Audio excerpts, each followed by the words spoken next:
सर्वोपरि सम्मान प्राप्त किया था अपने वीरता के लिए, बलिदान की उच्च परंपराओं के लिए। फ्रांस की धरती पर उसमें से 9,000 से ज्यादा लोग शहीद हुए थे और उनकी स्मृति में यह स्मारक बना हुआ है और आज वहां मैं सर झुकाने गया था, उन वीरों के आशीर्वाद लेने गया था और मैं दुनिया को एक संदेश देना चाहता था कि विश्व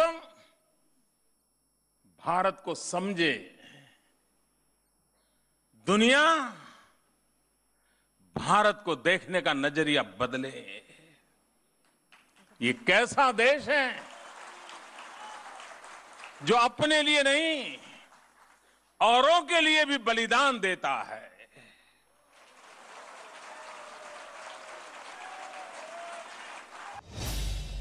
नेशंस बनने के बाद पीस कीपिंग फोर्स बने हैं। आज भी दुनिया में बात गौरव से कही जाती है कि पीस कीपिंग फोर्सेस में सबसे ज्यादा अगर कोई योगदान देता है तो हिंदुस्तान के सैनिक देते हैं।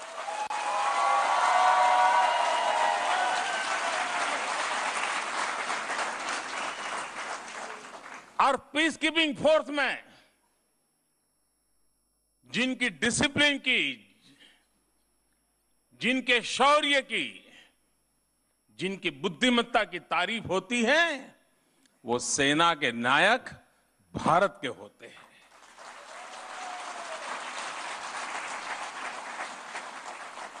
वह देश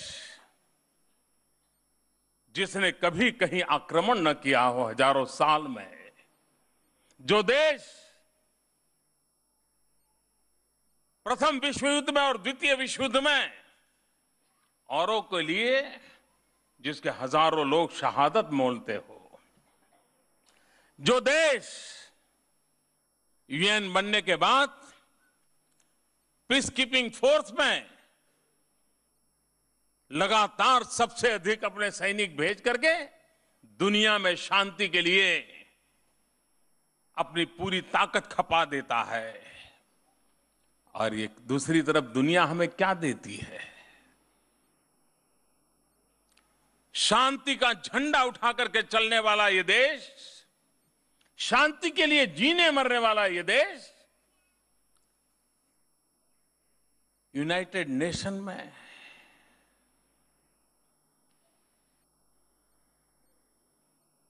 सिक्योरिटी काउंसिल में एक सीट पाने के लिए तरस रहा है।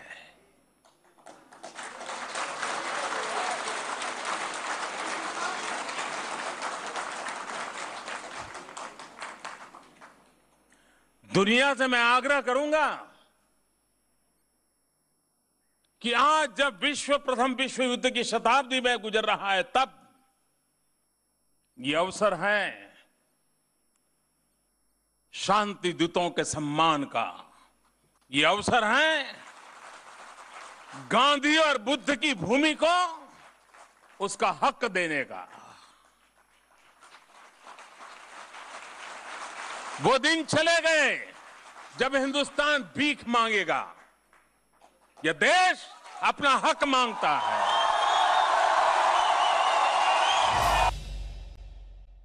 इस 70 मनाएगा तो इन विषयों पर पुनर्विचार करेगा। और इसलिए मैं आज विशेष रूप से, ताकि के लिए हम सर कटा सकते हैं, ये दुनिया चाहिए और ये संदेश हम दुनिया को। यहां फूट रहे थे, मिठाई यहां बांटी जा रही थी। ये जो आनंद था आपके मन में, वो आनंद अपेक्षाओं के गर्भ में से पैदा हुआ था। उसके साथ अपेक्षाएं जुड़ी हुई है। और मैं आपको विश्वास दिलाता हूं कि जिन आशा आकांक्षाओं के साथ हिंदुस्तान की जनता ने भारत में सरकार बनाई है, पिछले 10 महीने का मैं अनुभव से कह सकता हूं कि ये सारे सपने साकार होंगे। ने कहा था कि मैं मेरी आंखों के सामने देख रहा हूं कि मेरी भारत माता एक बार जगत गुरु के स्थान पर विराजमान होगी और मेरी विवेकानंद में बहुत श्रद्धा है।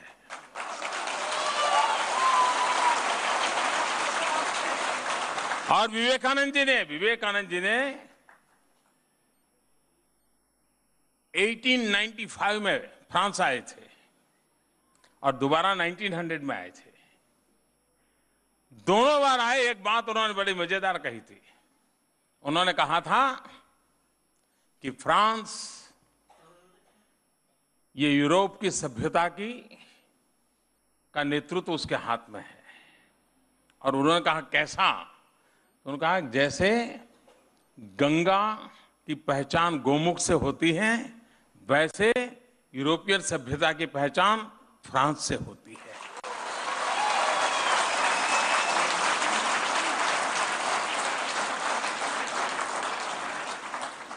ये वो भूमि है जहां स्वयं महात्मा गांधी 31 में आए थे। ये भूमि है जहां मैडम कामा, श्यामजी कृष्ण वर्मा, जो आजादी के जंग को लड़ाई में नेतृत्व करना एक बहुत बड़ा तबका था, वो इसी धरती पर रहता था लंबे अरसे तक। और पहला तिरंगा, उसका निर्माण कार्य फ्रांस की धरती पर हुआ था और जर्मनी में फहराया गया था। मैडम कामा, सरदार सिंह राणा और श्यामजी कृष्ण वर्मा, ये त्रिपुटी उस समय हिंदुस्तान की क्रांति का नेतृत्व करते थे। आज भी, और मुझे इस बात का गर्व है कि मैं मुख्यमंत्री बनने के बाद एक कार्य करने का मुझे सौभाग्य मिला। वैसे बहुत से अच्छे काम जो है वो मेरे लिए बाकी रहे हैं, तो मुझे ही पूरे करने हैं। श्यामजी कृष्ण वर्मा, जिन्होंने हिंदुस्तान में आजादी की और उसमें भी क्रांतिकारी क्षेत्र में काम करने की दिशा में एक अहम जगह थी। लंदन में अंग्रेजों के नाक के नीचे उन्होंने इंडिया हाउस बनाया था और वीर सावरकर सहित सभी क्रांतिकारियों को वो स्कॉलरशिप देकर के यहां बुलाते थे और उनको तैयार करते थे। बहुत बड़ा उनका काम था। 1930 में उनका स्वर्गवास हुआ। आजादी के बड़े नेतृत्व करने वाले व्यक्ति थे। उन्होंने एक चिट्ठी लिखी कि मेरे मरने के बाद मेरे अस्थि संभाल के रखे जाएं। मैं तो जीते जी आजाद हिंदुस्तान देख नहीं पाया, लेकिन मेरे मरने के बाद जब भी हिंदुस्तान आजाद हो, मेरे अस्थि हिंदुस्तान जरूर ले जाए। और उसका एक विशेष संबंध रहा है। इन दिनों मैं ये अनुभव करता हूं कि फ्रांस को में कोई दुर्घटना घटे, अगर आतंकवादी घटना फ्रांस में होती है तो पीड़ा पूरे हिंदुस्तान को होती है।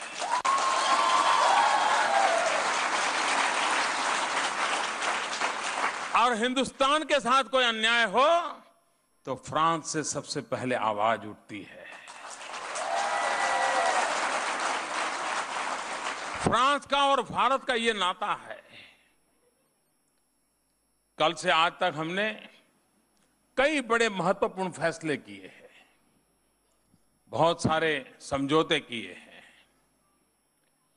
उसमें रक्षा के क्षेत्र में बहुत महत्वपूर्ण किए हैं, विकास के लिए बहुत महत्वपूर्ण किए हैं। और भारत में इन दिनों में एक विषय लेकर के चल रहा हूं, मेक इन इंडिया।